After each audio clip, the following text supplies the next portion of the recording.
Joining us now, Democratic strategist Dave Jacobson and Republican consultant John Thomas. Okay, guys, so let's start with the budget blueprint. This is how the director of the Office of Management and Budget explained the math. The top line defense discretionary number is $603 billion. That's a $54 billion increase. It's one of the largest increases in history. It's also the number that allows the president to keep his promise to undo the military sequester. The top line non-defense number will be $462 billion. That's a $54 billion savings. It's the largest proposed reduction since the early years of the Reagan administration. Okay, so Dave, first to you, $54 billion in cuts to essentially non-defense spending. Firstly, can that get through Congress? And can you actually have a $54 billion increase in military spending and not touch, core programs like Social Security, Medicare? Well, the question is, can it get through Congress with a whole bunch of deficit hawks who are cognizant of our increasing debt? Number one. Number two, okay, so he says he's going to cut funding from EPA, probably about $2 billion. Okay, he's going to cut from foreign aid. That's about 1% of the overall budget. Maybe it's about $8 billion or so. Where's he going to get the rest of the money? I mean, national security and having a strong, robust military is a bipartisan issue. Democrats support that, Republicans support that, but both parties don't want to see the deficit grow exponentially with this gigantic number. So those are real questions that ought to be asked. Yeah, John, what do you think about that? That, this massive budget increase when it comes to military spending is going to come at the expense of the EPA and also the State Department. There was 120 retired generals and admirals who sent a letter to the White House opposing these cuts, saying, look, this is going to hurt national security and diplomacy is crucial to keeping this nation safe. Well, many of those generals, including General Petraeus, now also work for private consulting companies that specifically work on international business ventures. So they might have a bit of a conflict of interest that perhaps they use the State Department to help lobby. I think they're a little conflicted out. But I think Trump is trying to make good on campaign promises. He said he had to rebuild the military. And I think also where the U.S. might save money is Trump believes in peace through strength, that perhaps if we have a more robust military, that we won't have to go to war, that and also pull us out of areas that we have entanglements that are costing us now. Okay, this is how Democrats are already responding to these proposed budget cuts. He broke his promise to working Americans when, after vowing not to cut Social Security, Medicare or Medicaid during the campaign, he proposes to cut Medicaid and chooses cabinet secretaries who spent their careers trying to eviscerate Social Security and Medicare. Dave, a little preview of 2018 there? Yeah, precisely. I mean, look, Donald Trump's going to have to deal with Paul Ryan, the architect of the plan, who is going to gut Medicare as we know it. And at the end of the day, Paul Ryan's going to have his fingerprints all over the next budget bill, and Donald Trump's going to have to come to the negotiating table with him. And if I were a betting man, I would bet that Paul Ryan's going to try to manipulate Medicare and cut funding where he can.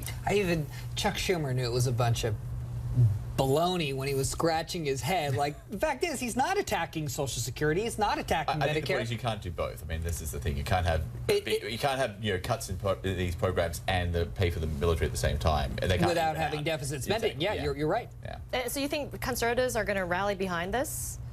I think yes and no. They're going to have to compromise on some things, but it's such a political win for the Trump base that I think, look, these Republicans are going to be looking at the midterms, and they're going to be looking 4 years from now, and this is feeding red meat to the base. If I could jump in real quick, we saw the poll that came out yesterday between the Wall Street Journal and NBC that had a 48% disapproval rating, 44% approval rating. The gigantic swing that made Donald Trump underwater was independents. Republicans increasingly have a solid support base for the president. Democrats obviously are in opposition to him, but it's independents who are swinging away from the president that are giving them that underwater threshold. And I think a lot of the GOP members in Congress are going to look at those independents as we increasingly look towards 18, and you've got these cuts coming up. I also think turnout will be crucial in 2018, right, and issues like this cutting Social Security will get Democrats to go and vote. Or spending on defense that feeds the base. Okay. The president also facing some headwinds in his effort to try and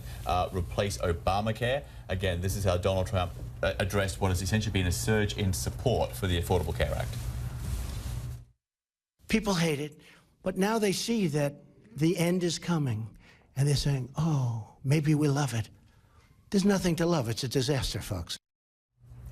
Dave, what I think the president is trying to say is that there is a certain and natural fear of the unknown, and so that's why many people are clinging to the Affordable Care Act because they know what's in it, they know how it works, and they're worried and they're concerned about what might come next. Well, they're also hearing extremists within the GOP basically say that, look, at the end of the day, we're going to have to cut some coverage. Not everyone can have coverage.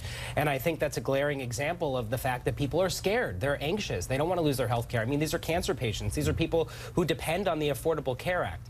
And so I think it's going to be a real challenge for him, number one. Number two, he also said in that press conference that the health care issue is a little bit more complex than he originally anticipated. That it's very complex but the GOP voted to repeal the Affordable Care Act over 60 times. And so clearly folks in Congress know that it's a complex issue. Otherwise, they wouldn't have voted to repeal it. Yeah, the quote here was, nobody knew health care could be so complicated. I mean, do you think President Trump is just realizing that now? Because I think most Americans know this as a fact. I mean, we've seen decades of you know, presidents and Congress trying to get health care, universal health care passed. It's obviously not an easy subject. No. and President Trump sounded surprised by this. Yeah, I mean, well, I'm sure until you get in there and take a look under the hood, it's more complicated once you get there. It looks like the president's recognizing that. But here's the deal. 30% of Americans, only 30% of Americans want to keep Obamacare as is. Most, even though they don't want to completely repeal it, they want it changed. And so Trump has to figure out what's that fine line to people who have lost coverage or demoted their coverage because of increased premium costs. He has to find that line. It looks like he's kind of figuring that out. Sounding like a Democrat, fix it, don't repeal it. Okay, the other big story of the day, John, how much longer can this White House resist appointing a special prosecutor for the investigation into the ties between the Trump campaign and Russia? A long time. Yeah. Because until a smoking gun comes out, I think the way the Trump administration is looking at it is, we don't want to create a witch hunt here where there is none. Look, there's a lot of smoke, but there's no fire. And until that smoking gun or that fire is revealed, let's let Congress do an investigation and see where it goes from there. But if Congress is involved, I guess that you have partisan interest there, which could feed into a witch hunt. Hence, an independent investigation might be the best answer. I'm assuming that's how you think, Dave. Well, look, Darrell Issa seems to think, a congressman who's allied and a staunch supporter of the president, seems to think that we need a special prosecutor. So does George W. Bush, potentially. He didn't rule it out. He said that we all want to know, we want to get to the bottom of this earlier today on the Today Show. So, I mean, those are Republicans who are saying that. Issa did put a caveat after the Friday statement, basically saying if there is evidence of criminal wrongdoing. Which there isn't yet. Okay, well, right now the administration seems a lot more concerned about trying to find out who is leaking information to the press as opposed to what that information actually is. Donald Trump putting the blame for the leaks at the feet of former President Barack Obama. I think that President Obama is behind it because his people are certainly behind it. And some of the leaks possibly come from that group. You know, some of the leaks, which are really very serious leaks because they're very bad in terms of national security. But I also understand that's politics. And in terms of him being behind things, that's politics. And it will probably continue. So, John, how realistic is that statement by President Trump? And listening to how he sort of was speaking, he seemed kind of almost relaxed about it all. He's like, yeah, well, that's how it is. He's right. The leaks are never going to stop. Leaks are old as time in every industry, not just politics. But he does have reason to be concerned. I mean, he had to fire his attorney general, who was, an Obama appointee. This is not unusual, and I wouldn't be surprised if they were linked to the last administration. So it's something he's going to have to deal with. I think he's right to try to smoke it out at the highest levels, but at the end of the day, you just got to run a tight ship and hope it settles out. Dave, how unusual is it for the President of the United States to sign off on his press secretary checking his aides' personal cell phones to make sure that no one is, actually leaking this information to the press?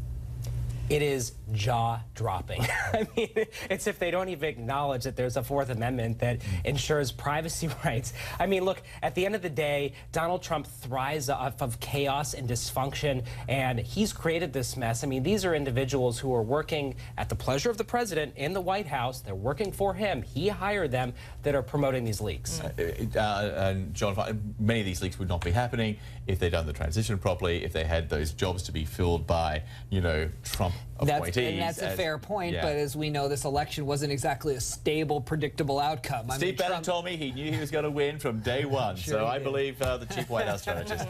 Dave and John, again, thanks so much. Thanks. Good to see you. Thank you.